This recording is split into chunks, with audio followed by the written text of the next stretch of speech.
নমস্কার দর্শক বন্ধু, এখন বলবো মকর রাশি অর্থাৎ 2024-এর এপ্রিল মাসে মকর রাশির জাতক জাতিকার জীবনে কী ঘটতে পারে সেই সঙ্গে প্রতিকার। মাসের শুরুতেই আপনার উত্তম, আপনার পটুতা, আপনার উপস্থিত বুদ্ধি অনেকেরই দৃষ্টি আকর্ষণ করতে পারে। হবেন জাগতিক সুখী সুখী এবং ধনধান্যে ভরে থাকবেন সারা মাস। বিদ্যার্থীর বিদ্যায় নানা উন্নতি সহ প্রতিভার বহিঃপ্রকাশের সম্ভাবনা। কেউ পেতে পারেন নতুন কর্মসংস্থান, কেউ পেতে পারেন পদোন্নতি। কর্মচারী, আধিকারিক, সাংগঠনিক নেতা নেত্রী, শিক্ষক শিক্ষিকা, ইঞ্জিনিয়ার ইত্যাদির জন্য মাসটি অত্যন্ত গুরুত্বপূর্ণ এবং সুখদায়ক হতে পারে। এ মাসের 15 তারিখের পর অর্থাৎ 15ই এপ্রিলের পর আপনার কর্মদক্ষতা, আপনার উপস্থিত বুদ্ধি, অন্যের বুদ্ধির জন্য আকাঙ্ক্ষিত স্বপ্নের পথটি আপনি পেয়ে যেতে পারেন। হ্যাঁ বন্ধু, আপনার উপস্থিত বুদ্ধি এবং কর্মদক্ষতার জন্য আপনি কিন্তু আপনার স্বপ্নের আকাঙ্ক্ষিত পথটি পেয়ে যেতে পারেন। জ্যেষ্ঠ ভ্রাতা বা ভগ্নীর সুপরামর্শে কিনে ফেলতে পারেন জমি, বাড়ি বা ফ্ল্যাট। কেউ কিনতে পারেন শখের গাড়িটি। কেউ সন্তান সন্ততির কৃতিত্বে গর্বিত হতে পারেন, কেউ পেতে পারেন সামাজিক প্রতিষ্ঠা। আবার কারো সন্তান পেতে পারে সুউচ্চ প্রশাসনিক পদ, কারো ঘটতে পারে সুউচ্চ কর্মসংস্থান। তবে আপনার ভাগ্যোদয়ের সাথে সাথেই গুপ্ত শত্রুতা কিন্তু বৃদ্ধি পাবে এবং শত্রুরা বারবার সুযোগ নেবার চেষ্টা করবে। তাই গুপ্ত শত্রু থেকে সতর্ক থাকবেন। পরনারী পরপুরুষ থেকে অবশ্যই দূরে থাকবেন, এতে কিন্তু আপনার সামাজিক প্রতিষ্ঠা বিপন্ন হতে পারে। মকর রাশির জাতক জাতিকা আপনাদের নির্বুদ্ধিতার দরুন স্বামী স্ত্রীর সম্পর্কে কখনোই স্থিতিশীল থাকে না। মাঝে মধ্যেই ঝগড়াঝাটি অশান্তি লেগেই থাকে। কিছু করবার নেই, এটাই আপনার ভাগ্য। তবে একটু বুদ্ধি করে চলুন, বিপরীত ব্যক্তিটিকে বুঝবার চেষ্টা করুন, তার মনের ভাষা বুঝবার চেষ্টা করুন এবং তাকে সবসময় খুশি করবার চেষ্টা করুন। দেখবেন সাংসারিক অশান্তি দূর হয়ে গেছে। বাণিজ্যের অবস্থা ঠিক একই রকম। একটু বুদ্ধি করে চলুন, অন্যথায় কিন্তু বিকৃত দ্রব্যাদিও অনেক সময় ফেরত আসতে পারে। এই মুহূর্তে আপনাদের শনি সাড়ে সাথে চলছে। অনেকেই হয়তো ভয় দেখাতে পারে, পাথর, কবচ, শিকড় ইত্যাদি ধারণ করতে বলতে পারে বা নানা রকম হোম যজ্ঞ নানা রকম জিনিস করতে বলতে পারে। কিন্তু আমি বলবো কিচ্ছু করতে হবে না। আপনারা সত্যের পথে চলুন, ধর্মের পথে চলুন, নিষ্ঠাবান হন। যে কাজটা করছেন সেটা সঠিকভাবে করবার চেষ্টা করুন, তাতেই দেখবেন আপনি সফল হচ্ছেন। সেই সঙ্গে প্রতি শনিবার এবং মঙ্গলবার নিরামিষ আহার সহ ব্রহ্মচর্য পালন করে হনুমানজির পুজো করুন। এই হনুমানজির পুজো পদ্ধতিটা কয়েকদিন আগে, 10-12 দিন আগে আমি আমার ভিডিওতে আমার এই চ্যানেলে ছেড়েছি। আপনি এই চ্যানেলের আপনার মোবাইলের ডান দিকে একটা দেখুন ঘন্টার চিহ্ন আছে, সেই ঘন্টার চিহ্নতে একটা টাচ করে দিন। সেই ঘন্টার চিহ্নটা কালো হয়ে যাবে, তার মানে বেল আইকনটি বেজে গেল। এবং বেল আইকনটি বাজবার পর আপনি আমার গ্যালারিতে ঢুকতে পারবেন। গ্যালারিতে ঢুকে আপনি স্ক্রল করে দেখে নিন হনুমানজি, শ্রী শ্রী হনুমানজির সঠিক পুজো পদ্ধতি। ওই অনুযায়ী পুজো করুন বন্ধু। মন্দিরে গিয়ে ধুমধাম করে পুজো করে কিচ্ছু হবে না। পুজোর জন্য দরকার ভক্তি, শ্রদ্ধা, বিশ্বাস, নিষ্ঠা, পবিত্রতা এবং একাগ্রতা। এই 6টা জিনিস দরকার পড়ে।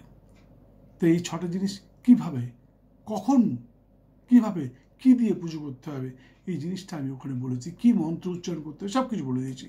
দয়া করে ভিডিওটি দেখুন এবং সর্বক্ষেত্রে সফল হওয়ার চেষ্টা করুন। যাই হোক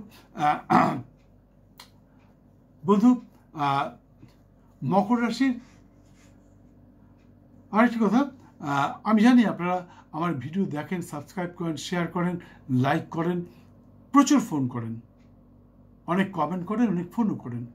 কখনো কখনো আমি অধৈর্য হয়ে যাই, কেন এত ফোন আসছে, তবুও আপনাদের ফোন অ্যাটেন্ড করি এবং সকলের সমস্ত প্রশ্ন উত্তর দিই। কিন্তু আপনারা যেটা করেন না সেটা হচ্ছে বেল আইকনটা বাজেন না, যার জন্য সেকেন্ড টাইম অনেকেই আমার ভিডিও দেখতে পান না। অনেকেই হট করে ফোন করে বলেন যে কি ব্যাপার, আপনার ভিডিও আমি 1 মাস আগে দেখেছিলাম, 10 দিন আগে দেখেছিলাম, 20 দিন আগে দেখেছিলাম, 15 দিন আগে দেখেছিলাম, কিন্তু তারপরে আপনাকে খুঁজে পাচ্ছি না। হয়েছে কি, আপনি লাইকও দেননি, বেল আইকনটা বাজাননি, যার জন্য ইউটিউব কোম্পানি বুঝে নিয়েছে আপনি আমার ভিডিও পছন্দ করেন না। তো ইউটিউব কোম্পানি আপনাকে পাঠায়নি। আজকে হঠাৎ কোনো কারণ পর্যন্ত চলে এসছে, তাই জন্য আপনি দেখতে পাচ্ছেন। তাই আমি আবার বলছি, আপনি ভিডিওটা দেখতে দেখতে একটা লাইক দিয়ে দিন আর বেল আইকনটা বাজিয়ে দিন। সেই সঙ্গে আমার চ্যানেলে ঢুকে পড়তে পারবেন। আপনি আমার চ্যানেলে ঢুকে এখানে 1000-এর বেশি ভিডিও সম্প্রচারিত রয়েছে। আপনার পছন্দের ভিডিওটা আপনি দেখতে পাবেন। কি করতে চান আপনি, আর্থিক সমস্যা যাচ্ছে, কি করবেন, এখানে দেওয়া রয়েছে। কাউকে বশীকরণ করতে চান, কোনো তান্ত্রিক ছাড়া নিজে করবেন, কি করে করবেন, এখানে দেওয়া রয়েছে। সাংসারিক অশান্তির মধ্যে দিন যাপন করছেন, কি করবেন, কি করলে সাংসারিক অশান্তি দূর হবে, এখানে রয়েছে। প্রতিবেশীর সাথে অশান্তি, আপনার কর্মস্থলে অশান্তি, আপনার বাণিজ্য স্থলে অশান্তি, আরও নানা রকম, কত বলবো, যত বলবো ভিডিওটা বড় হয়ে যাবে, খারাপ লাগবে, আপনাদের অধৈর্য হয়ে পড়বেন। তাই আবার বলছি, বেল আইকনটা বাজিয়ে দিন। আপনার মোবাইলে দেখুন ডান দিকে একটা ঘন্টার চিহ্ন আছে, সেটাতে টাচ করে দিন, কালো হয়ে যাবে, জানবেন বেল আইকনটা বেঁচে গেল। এবং তারপর আপনি আমার চ্যানেলে ঢুকে আমার গ্যালারির থেকে খুঁজে নিয়ে আপনার সমস্যার সমাধানের উপায়টা খুঁজে নিন। এখানে দেওয়া রয়েছে, 100% দেওয়া রয়েছে, আপনি পেয়ে যাবেন। যাই হোক, মকর রাশির জাতকগণ আপনাদেরকে বলছি, মকর রাশির ভাই আপনাদেরকে বলছি, আপনারা 18, 19 এবং 20 এপ্রিল 2024 কোনো রকম বাদ বিতণ্ডায় নিজেকে জড়াবেন না, অর্থাৎ কোনো রকম ঝামেলার মধ্যে নিজেকে জড়াবেন না। এতে কিন্তু আপনার সম্মানহানি তথা আইনি সমস্যা দেখা দিতে পারে। মকর রাশির জাতিকা অর্থাৎ মকর রাশির বোন আপনাদেরকে বলছি, আগামী 25, 26 এবং 27 এপ্রিল সতর্ক থাকবেন। কোনো প্রিয়জন আপনার কাছ থেকে চলে যেতে পারে বা আপনার কোনো প্রিয় বস্তুটি হারিয়ে যেতে পারে। চিন্তা করবেন না, পৃথিবীতে সবাই একদিন চলে যাবে, আপনারও কেউ এই মাসে চলে যেতে পারে। তার আত্মার শান্তির কামনা করবেন, তবে সকলের জন্য না, রাশিচক্র অনুযায়ী দেখতে হবে। কিছু কিছু জাতক জাতিকার প্রিয়জনটি হয়তো চলে যেতে পারে, তবে মনকে ধৈর্য ধরে রাখবেন। সকলের, পৃথিবীর সবাই একদিন চলে যাবে, আপনিও চলে যাবেন, আমিও চলে যাব, তাই ও নিয়ে চিন্তা করবেন না, ভাগ্যের উপর সবটা ছেড়ে দিতে হবে। যাই হোক, কিন্তু মনে রাখবেন, আগামী 16, 17 এবং 24 এপ্রিল সকলের জন্য অত্যন্ত শুভ। আপনাদের আটকে থাকা যে কোনো কাজ 16, 17 এবং 18 এপ্রিল করতে পারেন, এতে কিন্তু আপনি অবশ্যই সফল হবেন। বন্ধু, আবার বলছি, আপনাদের কিন্তু শনির সাড়ে সাথে চলছে, ভয় পাবেন না, বজরংবলীর পুজো করুন এবং আমার চ্যানেল ঢুকে বজরংবলীর সঠিক পুজো পদ্ধতি দেখে সেই অনুযায়ী পুজো করুন। যাই হোক, মনে রাখবেন, ভাগ্য প্লাস চেষ্টা ইজ ইকুয়াল টু ফল। আপনার ভাগ্যে আছে, কিন্তু আপনি চেষ্টা করলেন না, তাহলে কিন্তু পূর্ণ ফলটা নাও পেতে পারেন। তাই আমি যেগুলো বললাম, বন্ধু, আমি কিন্তু একটা কথাও মন গড়া বলিনি। আমি যা বলেছি আপনার রাশিচক্রের পুঙ্খানুপুঙ্খ বিচার করে তারপরেই বলেছি।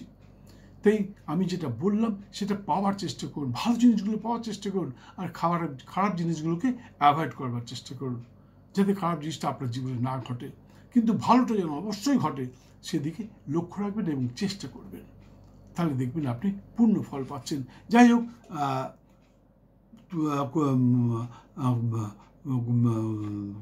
মকর রাশির জাতক জাতিকার জন্য শুভ রং সাদা এবং নীল, শুভ সংখ্যা 2 এবং 8।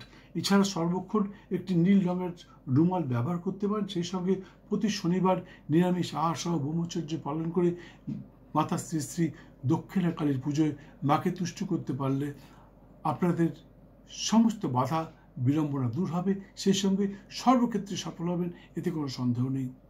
ভিডিওটি সম্পূর্ণ দেখার জন্য অসংখ্য ধন্যবাদ। ভালো লাগলে একটি লাইক দিয়ে বেল আইকনটি বাজিয়ে দিয়ে সঙ্গে থাকুন। আবার দেখা হবে ঠিক 5 মিনিট পর অন্য একটি ভিডিওর সাথে।